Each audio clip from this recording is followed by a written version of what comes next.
Right, so here we have Trojan, but not as you've normally seen her, because we are going to be working on all of this under here.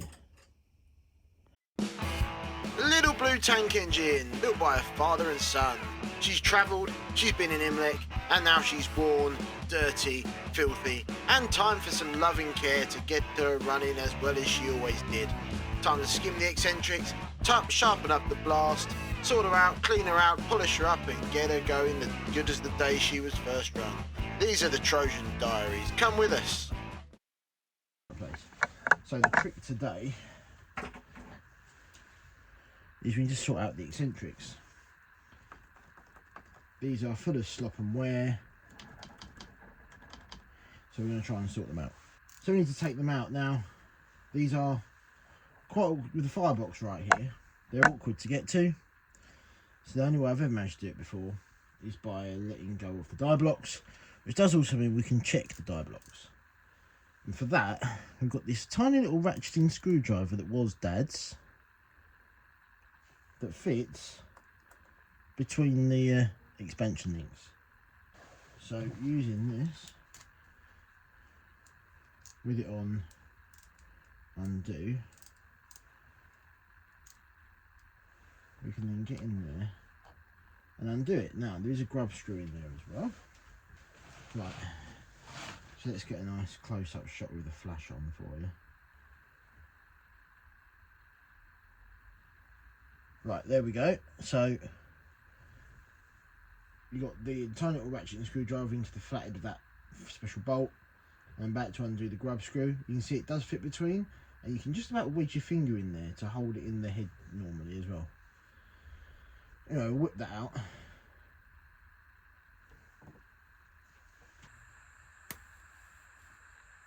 Undo that, not take it right out.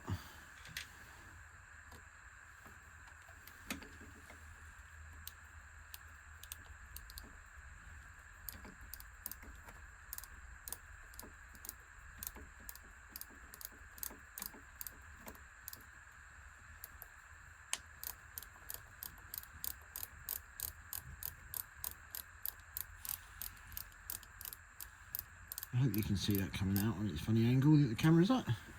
There we go, and there's the bolt with the die block. So the only other thing we've got to let go up there is this, is the lifting arm, but we'll just reach through and grab that out in a second. Let's get the other side out, because to let these go you need it in the reverse position. It's easier to get the lifting link out in the forward position so it's closer to you. Right, let's rotate these a bit, get them in a better place. Allen key. Where did that Allen key go? Oh no, please say I didn't do something silly with it.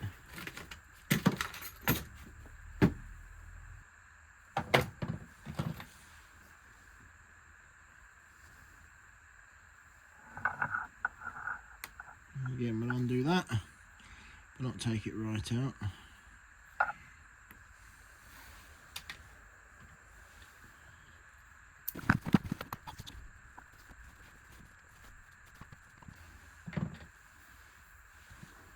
And we stick it even forward.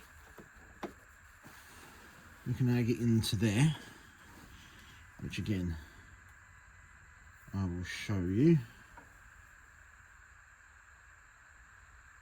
Right, see the lifting link up there, we've got a split pin on that end, and the whole pin slides out that way.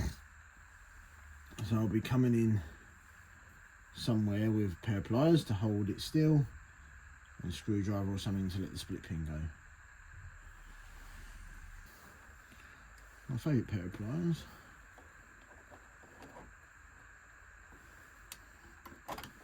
There we go, there's the split pin. We'll keep to the side, which means push that over, put it back into reverse. I can reach reverse.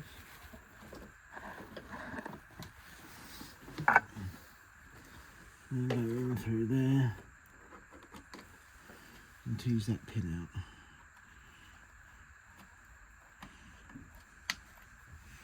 There we go, there's the pin, the lifting pin, which there's now nothing holding the eccentrics in place, so we can pop that down and pop that down. So that's how you let those go. So now we've just got these nylocks and Allen bolts. Look at that. This is what we're trying to sort out. All that play. There we go. So we whiz these nylocks off.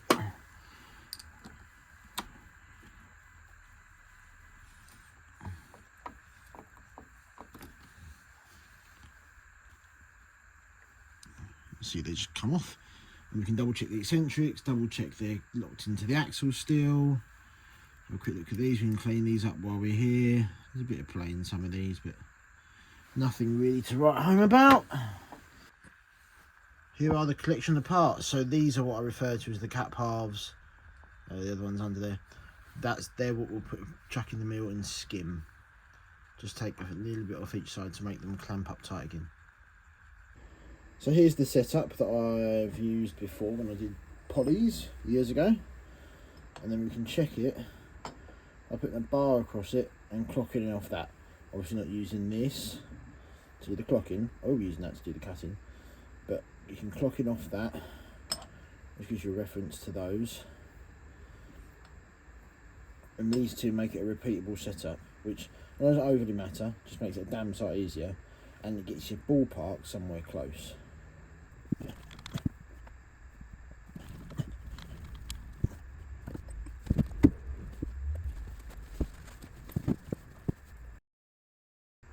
First one skimmed. That just needs filing up, cleaning up, and repeating 3 more times.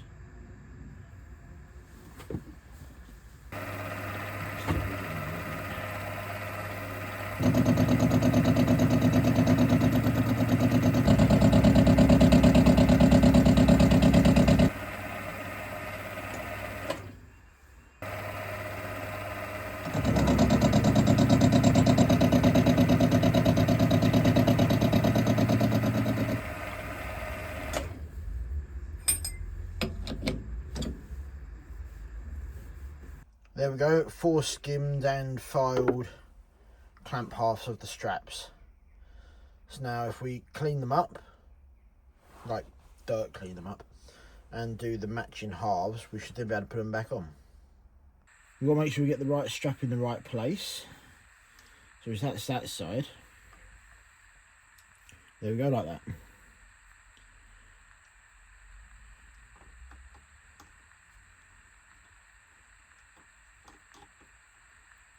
There we go. Right, roughly there, somewhat like that. But the key is these are all stamped, so you've got 11 and 12. So 11's the inboard. Okay. So this being 11, this one being 12. So as in a Haynes manual, not sponsored, wish that, although you know everyone loves a Haynes, who doesn't like a Haynes workshop manual. Reinstallation is the reversal, or something to that effect. Basically, do it backwards.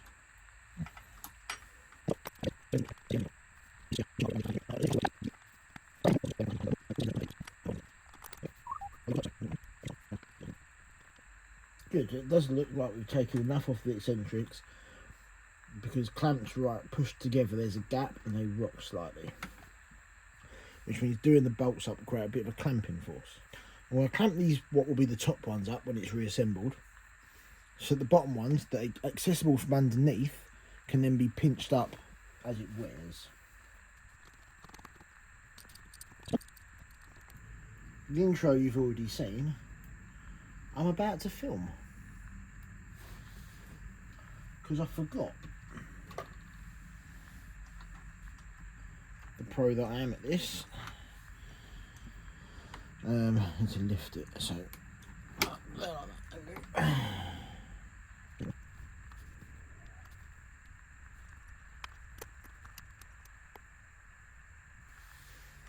Same again, flip her forwards. Okay, not quite. I have to lift it up a bit. Oh, there we go.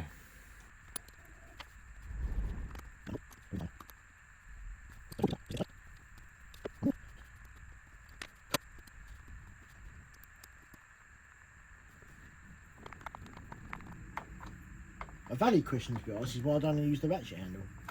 And the answer is A, didn't think about it. B, might not have the space. To get the suspension pin back in. Suspension pin. Lift the pin.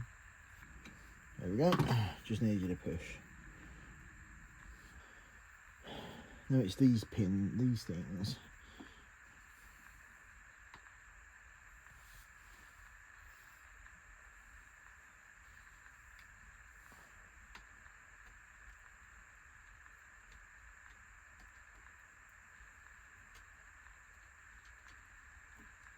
Right, now just remember to get the die blocks up the right way.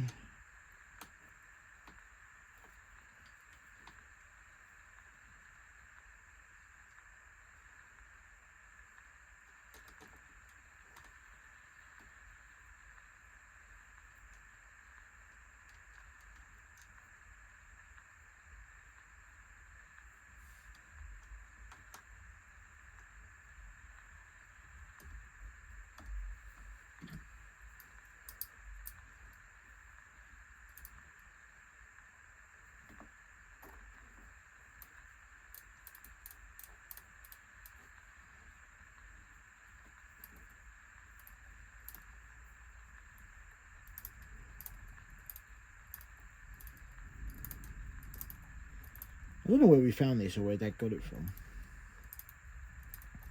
But for stuff like this, it's a lifesaver.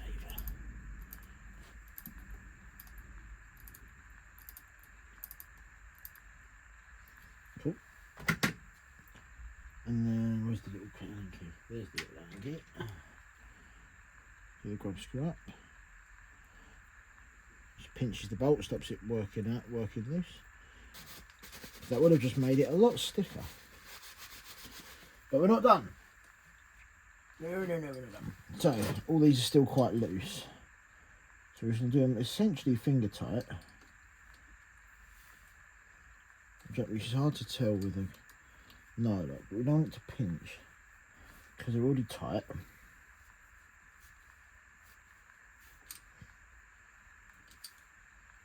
There we go. I'll take it off a little bit.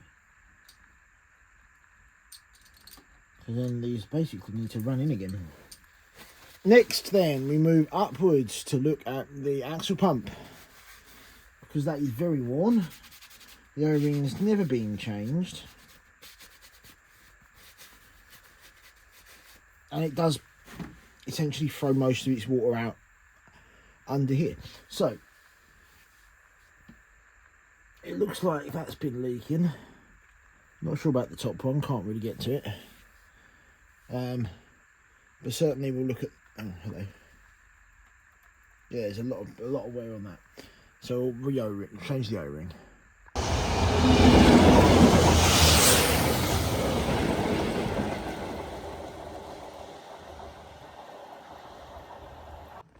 So this is the axle pump.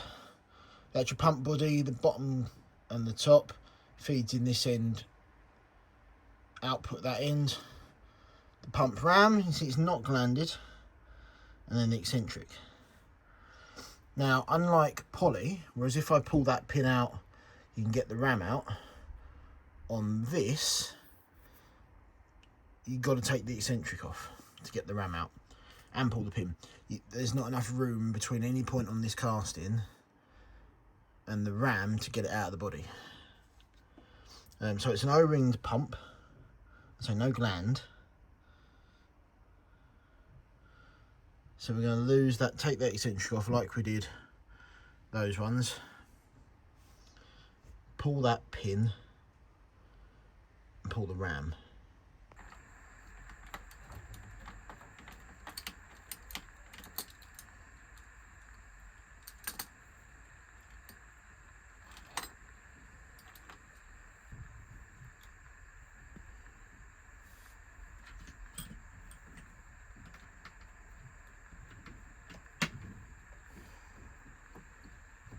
So reference is the same size Allen key as undoes the eccentrics themselves.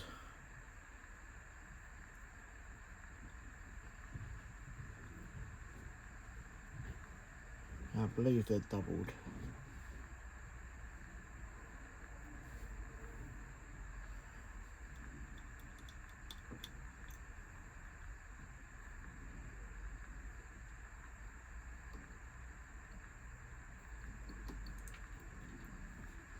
Yeah, there's the dimple.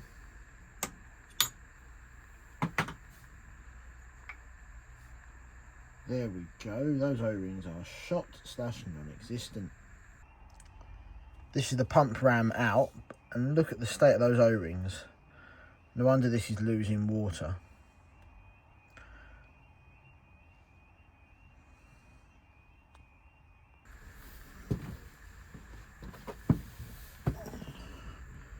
There we go, freshly changed.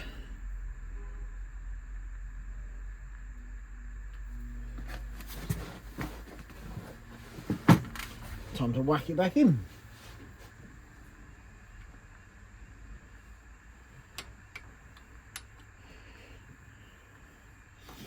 There we go. Right, now to put this eccentric back. Luckily we've got the dirt marks where it was before. It should find its own. There we go. And put the lock one in it.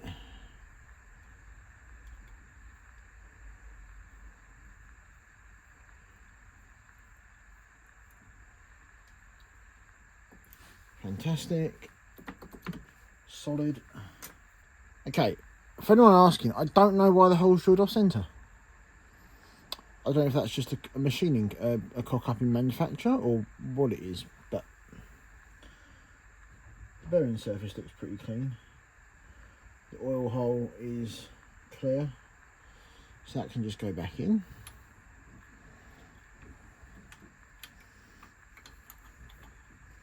Winding the stretcher. I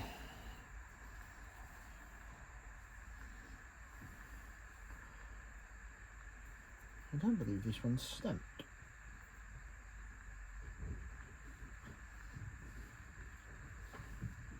Although they are obviously paired. This way round, when you look at it.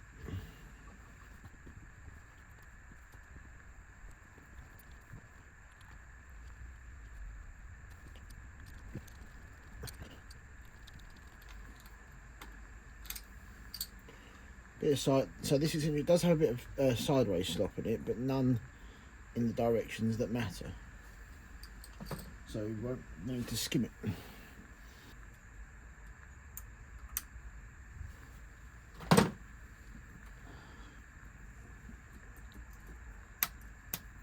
There we go.